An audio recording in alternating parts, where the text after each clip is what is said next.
깊은 밤 모든 소음이 잦아든 고요한 시간. 창밖은 이미 짙은 어둠에 잠겨 있고 희미한 달빛만이 세상을 간신히 비추고 있습니다. 지금부터 제가 들려드릴 이야기는 단순한 옛날 이야기가 아닙니다. 우리 주변에서 혹은 우리가 미처 알지 못하는 곳에서 지금도 벌어지고 있을지 모르는 소름 돋는 진실에 관한 이야기입니다. 귀 기울여 들어주십시오. 당신의 등골을 오싹하게 만들 아주 특별한 공포야담을 말이죠. 오늘 들려드릴 첫 번째 이야기는 오래된 하숙집에서 시작됩니다. 대학가 근처에 위치한 그 하숙집은 겉으로 보기에는 평범해 보였습니다. 낡고 오래되었지만 학생들이 저렴하게 머물기엔 나쁘지 않은 곳이었죠. 하지만 이곳에 들어서는 순간부터 묘한 기운이 감돌았습니다. 특히 그 하숙집의 가장 깊숙한 곳에 위치한 303호실은 유독 싸늘한 공기를 내뿜고 있었습니다. 새로 하숙집에 입주한 민수 씨는 시험 기간 동안 늦게까지 공부하기 위해 이 방을 선택했습니다. 그는 방에 짐을 풀자마자 뭔가 싸늘한 기운을 느꼈지만 창문이 열려 있어서 그런 거라고 대수롭지 않게 생각했습니다. 첫날 밤 민수 씨는 책상에 앉아 공부를 했습니다. 늦은 시간 하숙집은 고요했고 오직 책장을 넘기는 소리만이 들려왔습니다. 그런데 어디선가 아주 작고 희미한 노랫소리가 들려오기 시작했습니다. 처음에는 자신이 너무 피곤해서 헛것을 듣는 거라고 생각했지만 노랫소리는 점점 더 또렷해졌습니다. 마치 멜로디 없는 단조로운 자장가 같았습니다. 소리의 근원지를 찾기 위해 귀를 기울이자 그것은 벽 너머에서 바로 옆방에서 들려오는 것 같았습니다. 옆방에도 사람이 사나? 왜 저렇게 늦은 시간에 노래를 부르지? 민수 씨는 의아했지만 너무 피곤했기에 곧 잠이 들었습니다. 다음 날 아침 식사를 하러 내려간 민수 씨는 아주머니에게 옆방에 누가 사는지 물었습니다. 아주머니의 얼굴에서는 순간 당황한 기색이 스쳤지만 이내 미소를 지으며 말했습니다. 아, 옆방은 오래전부터 아무도 살지 않는 빈방이에요. 혹시 다른 방 소리를 잘못 들으신 거 아니에요? 민수 씨는 혼란스러웠습니다. 분명히 옆방에서 소리가 들렸는데 빈방이라니. 그는 그날 밤 다시 노랫소리가 들려오면 문을 열고 확인해 보겠다고 다짐했습니다. 그날 밤 어김없이 노랫소리가 들려왔습니다. 민수 씨는 조용히 침대에서 내려와 문고리를 잡았습니다. 손잡이는 차갑게 식어 있었고 노랫소리는 문틈으로 스며들어 더욱 선명하게 들렸습니다. 망설임 끝에 민수 씨는 천천히 문을 열었습니다. 문이 열리는 순간 노랫소리는 갑자기 뚝 그쳤습니다. 방 안은 칠흑 같은 어둠에 잠겨 있었고 아무것도 보이지 않았습니다. 민수 씨는 손을 더듬어 벽에 있는 전등 스위치를 찾았습니다. 딸깍 불이 켜지자 민수 씨는 눈을 의심했습니다. 방 안에는 낡고 오래된 가구들만이 놓여 있었고 침대 위에는 먼지가 두껍게 쌓여 있었습니다. 정말 아무도 살고 있지 않은 빈방이었습니다. 그럼 그 노랫소리는 대체 뭐였지? 민수 씨는 등골이 오싹해지는 것을 느꼈습니다. 그때 그의 시선이 침대 위에서 멈췄습니다. 두꺼운 먼지 속에 앙상하게 마른 손자국이 선명하게 찍혀 있었습니다. 마치 누군가 침대 위에 누워 있다가 벌떡 일어선 것처럼 보였습니다. 민수 씨는 그 자리에 얼어붙었습니다. 그의 머릿속에는 오직 한 가지 생각뿐이었습니다. 이 방에 나 말고 다른 무언가가 있어. 그는 비명을 지르며 방 밖으로 뛰쳐나갔습니다. 그날 이후로 민수 씨는 밤마다 잠을 제대로 잘 수 없었습니다. 노랫소리는 여전히 들려왔고 때로는 삭막한 웃음소리가 섞여 들려오는 것 같았습니다. 그는 결국 하숙집을 떠나기로 결심했습니다. 짐을 싸던 마지막 날 밤, 그는 문득 침대 밑에서 오래된 일기장을 발견했습니다. 호기심에 일기장을 펼쳐본 민수 씨는 온몸의 털이 곤두서는 것을 느꼈습니다. 일기장은 오래전 이 방에 살았던 한 여학생의 것이었습니다. 일기장에는 외로움과 고통, 그리고 알 수 없는 존재에 대한 두려움이 가득했습니다. 마지막 페이지에는 이렇게 쓰여 있었습니다. 나는 혼자가 아니야. 그들이 나를 보고 있어. 밤마다 그 노랫소리가 들려 나를 불러. 그리고 그 밑에는 핏자국처럼 보이는 붉은 얼룩이 선명하게 남아 있었습니다. 일기장을 덮는 순간 민수 씨는 노랫소리가 더욱 크게 들려오는 것을 느꼈습니다. 그 소리는 마치 그의 이름을 부르는 듯했고 그의 심장을 조여왔습니다. 그는 짐을 내팽개치고 뒤도 돌아보지 않은 채 하숙집을 뛰쳐나갔습니다. 그 후로 민수 씨는 그 하숙집 근처에는 얼씬도 하지 않았다고 합니다. 하지만 그는 여전히 밤마다 그 노랫소리가 귓가에 맴돈다고 말했습니다. 빈방에서 들려오던 그 노랫소리. 과연 그것은 무엇이었을까요? 어쩌면 지금도 그 하숙집 303호실에서는 누군가를 기다리는 노랫소리가 밤마다 울려 퍼지고 있을지도 모릅니다. 다음 이야기는 조금 더 고대의 전설에 가까운 이야기입니다. 조선시대 경기도의 한 깊은 산골 마을에 아주 기이한 여관이 있었습니다. 이 여관은 오가는 나그네들에게 쉼터를 제공했지만 사실은 섬뜩한 비밀을 간직하고 있었습니다. 여관의 여주인은 매우 친절하고 인심 좋은 사람으로 소문나 있었지만 그녀의 눈빛에는 항상 묘한 광기가 서려 있었습니다. 나그네들이 잠자리에 들면 여주인은 조용히 그들의 방으로 다가갔습니다. 그리고는 알 수 없는 주술을 외우며 나그네들을 나귀로 둔갑시켰습니다. 나귀가 된 사람들은 꼼짝없이 여주인의 노예가 되어 평생 무거운 짐을 나르는 신세가 되는 것이었습니다. 어느 날 젊고 총명한 선비 한 명이 이 여관에 묵게 되었습니다. 그는 밤이 되자 잠자리에 들었지만 왠지 모르게 불안한 마음에 잠을 이룰 수 없었습니다. 새벽녘 그는 인기척을 느끼고 조용히 눈을 떴습니다. 희미한 달빛 아래 여주인이 그의 방으로 들어서고 있었습니다. 그녀의 손에는 의미를 알 수 없는 부적과 함께 날카로운 칼이 들려 있었습니다. 선비는 죽은 듯이 눈을 감고 그녀의 행동을 지켜보았습니다. 여주인은 잠든 선비의 머리맡에 앉아 알 수 없는 주문을 외우기 시작했습니다. 그녀의 눈은 번뜩였고 그 입에서는 알아들을 수 없는 소리들이 쏟아져 나왔습니다. 그때였습니다. 여주인이 들고 있던 부적에서 섬광이 터져 나왔고 동시에 선비의 몸이 굳어지는 것을 느꼈습니다. 하지만 선비는 이미 그녀의 의도를 눈치채고 미리 준비해둔 비장의 무기를 꺼내들었습니다. 그것은 바로 명종대왕이 하사한 신비로운 옥패였습니다. 옥패를 꺼내드는 순간 여주인은 비명을 지르며 뒤로 나자빠졌습니다. 그녀의 얼굴은 고통과 공포로 일그러졌고 그녀의 몸은 마치 녹아내리는 듯 변하기 시작했습니다. 선비는 옥패를 높이 들고 외쳤습니다. 악귀야, 내 정체를 드러내라. 그러자 여주인의 몸은 순식간에 검은 연기로 변하더니 이내 거대한 나귀의 형상으로 변했습니다. 바로 그녀 자신이 나그네들을 둔갑시키는 저주를 받게 된 것이었습니다. 선비는 용감하게 나귀를 제압하고 여관에 숨겨진 비밀을 밝혀냈습니다.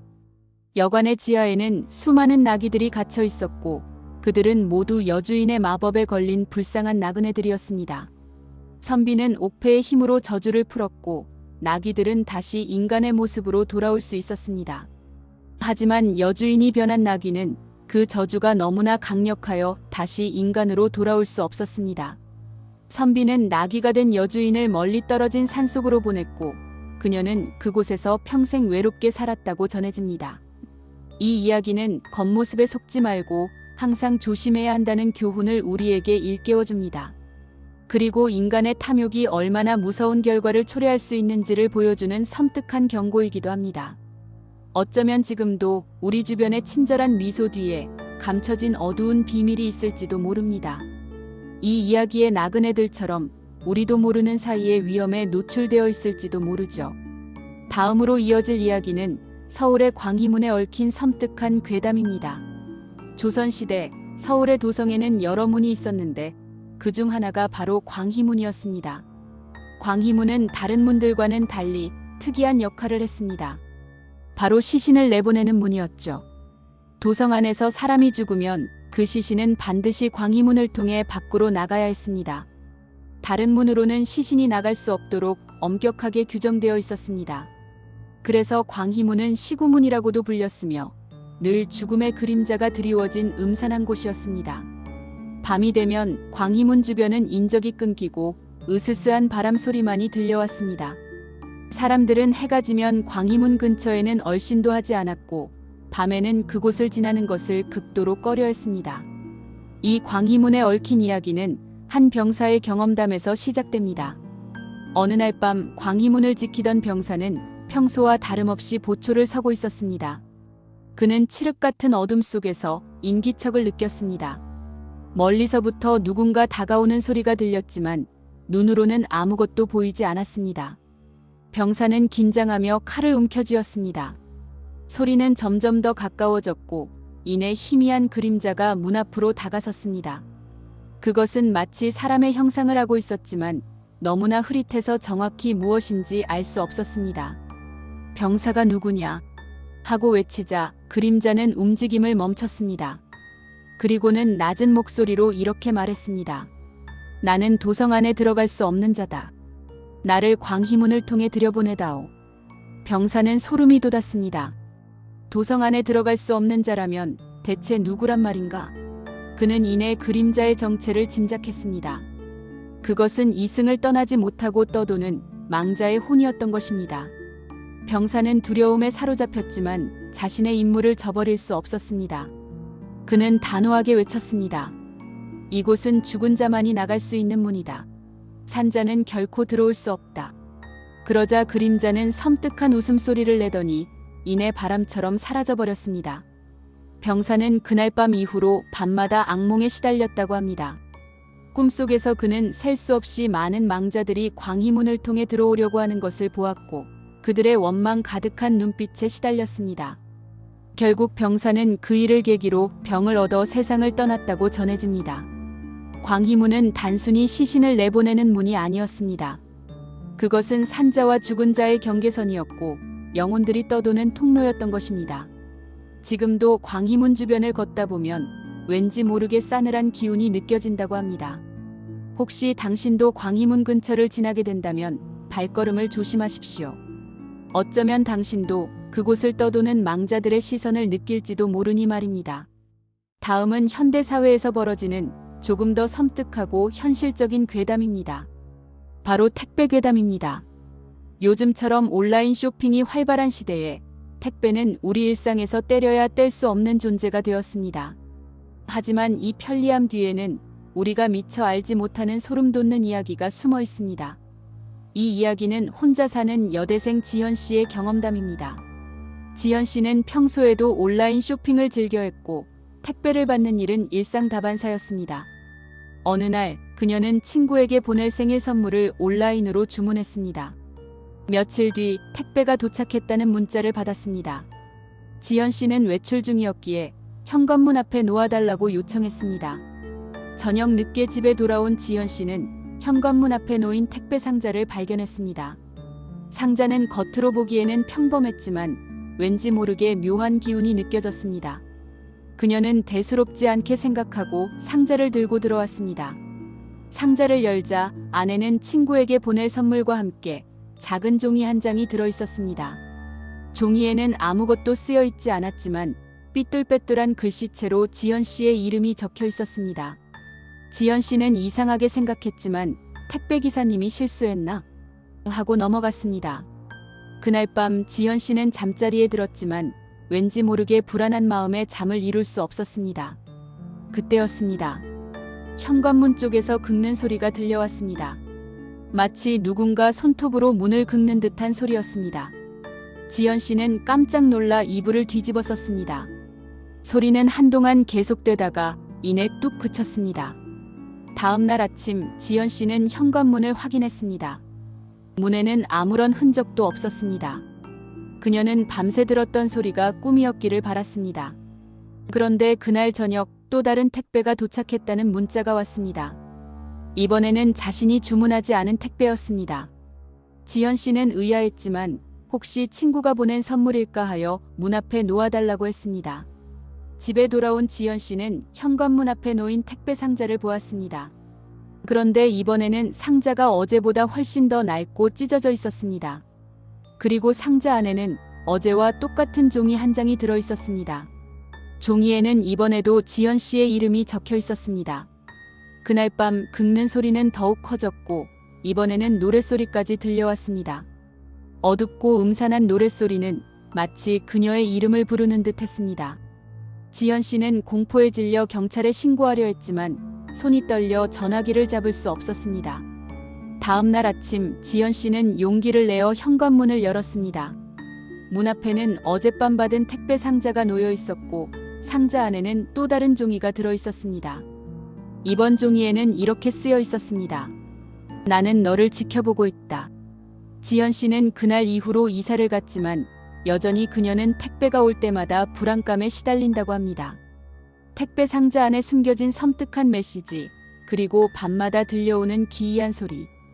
이 이야기는 현대사회의 편리함 뒤에 숨겨진 어두운 면을 보여줍니다. 과연 이 택배 괴담의 진실은 무엇이었을까요? 어쩌면 당신이 지금 받고 있는 택배 상자 안에도 알 수 없는 존재의 섬뜩한 메시지가 숨겨져 있을지도 모릅니다.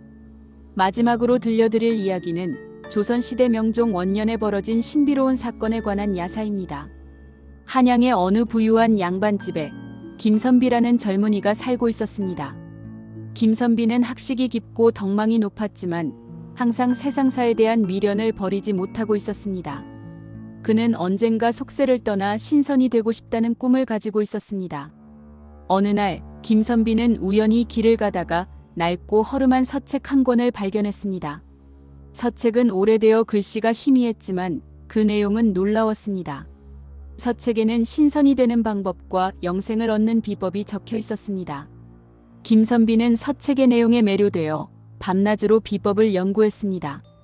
그는 서책에 적힌 대로 깊은 산속에 들어가 수련을 시작했습니다. 맑은 계곡물로 몸을 씻고 풀뿌리와 열매로 연명하며 밤낮으로 주문을 외웠습니다. 오랜 시간이 흘렀습니다. 김선비의 몸은 점점 야위어 갔지만 그의 눈빛은 더욱 강렬해졌습니다. 어느 날 밤 김선비는 수련 도중 기이한 꿈을 꾸었습니다. 꿈속에서 그는 신비로운 흰옷을 입은 노인을 만났습니다. 노인은 김선비에게 이렇게 말했습니다. 자네는 오랜 시간 수련을 했으니 이제 신선이 될 자격이 충분하다. 하지만 신선이 되기 위해서는 마지막 관문을 통과해야 한다. 노인은 김선비에게 3가지 시험을 제시했습니다. 첫 번째 시험은 세상의 모든 부귀영화를 버리는 것이었습니다. 두 번째 시험은 사랑하는 사람과의 인연을 끊는 것이었습니다. 그리고 마지막 3번째 시험은 자신의 목숨을 바치는 것이었습니다. 김선비는 깊은 고뇌에 빠졌습니다. 그는 오랫동안 꿈꿔왔던 신선이 될 수 있는 기회였지만 그 대가는 너무나 가혹했습니다. 김선비는 결국 결심했습니다. 그는 3가지 시험을 모두 통과하기로 마음먹었습니다. 먼저 그는 자신이 가진 모든 재산을 가난한 사람들에게 나누어 주었습니다. 그리고 사랑하는 가족과 친구들에게 마지막 인사를 건네고 깊은 산속으로 다시 들어갔습니다. 마지막 시험은 자신의 목숨을 바치는 것이었습니다. 김선비는 절벽 끝에 서서 깊은 숨을 내쉬었습니다. 그리고는 망설임 없이 절벽 아래로 몸을 던졌습니다. 하지만 그는 죽지 않았습니다. 절벽 아래로 떨어지는 순간 그의 몸은 빛으로 변하더니 이내 하늘로 솟아올랐습니다. 김선비는 마침내 신선이 되어 영생을 얻게 된 것이었습니다. 이 이야기는 인간의 욕망과 고뇌, 그리고 깨달음에 대한 깊은 통찰을 제공합니다. 신선이 되기 위한 과정은 단순한 마법이 아니라 자신을 내려놓고 진정한 자유를 얻는 것이라는 메시지를 전달합니다. 하지만 이 이야기가 마냥 아름답게만 들리지는 않습니다. 신선이 되기 위해 자신의 목숨까지 바쳐야 했던 김선비의 고뇌는 듣는 이로 하여금 섬뜩한 질문을 던지게 합니다. 과연 진정한 영생은 무엇일까요? 그리고 우리는 무엇을 위해 그토록 갈망하는 것일까요? 지금까지 우리는 오래된 하숙집의 노랫소리부터 여관, 여주인의 섬뜩한 비밀, 광희문의 망자들, 그리고 현대의 택배 괴담, 마지막으로 신선이 된 선비의 이야기까지 다양한 공포야담을 살펴보았습니다. 이 이야기들은 단순히 허구적인 이야기가 아닙니다. 우리 주변의 평범한 일상 속에서도 혹은 우리가 알지 못하는 깊은 역사의 그림자 속에서도 이러한 섬뜩한 진실들이 숨어 있을지 모릅니다. 오늘 밤 잠자리에 들기 전 다시 한번 주변을 둘러보십시오. 창문 밖의 어둠 속에서 혹은 당신의 문 뒤에서 어쩌면 당신의 이름을 부르는 희미한 노랫소리가 들려오고 있을지도 모르니까요. 이 모든 이야기들이 당신의 밤을 더욱 오싹하게 만들어 주었기를 바랍니다. 다음번에도 더 섬뜩하고 기이한 이야기들로 찾아오겠습니다. 그때까지 안녕히 주무십시오.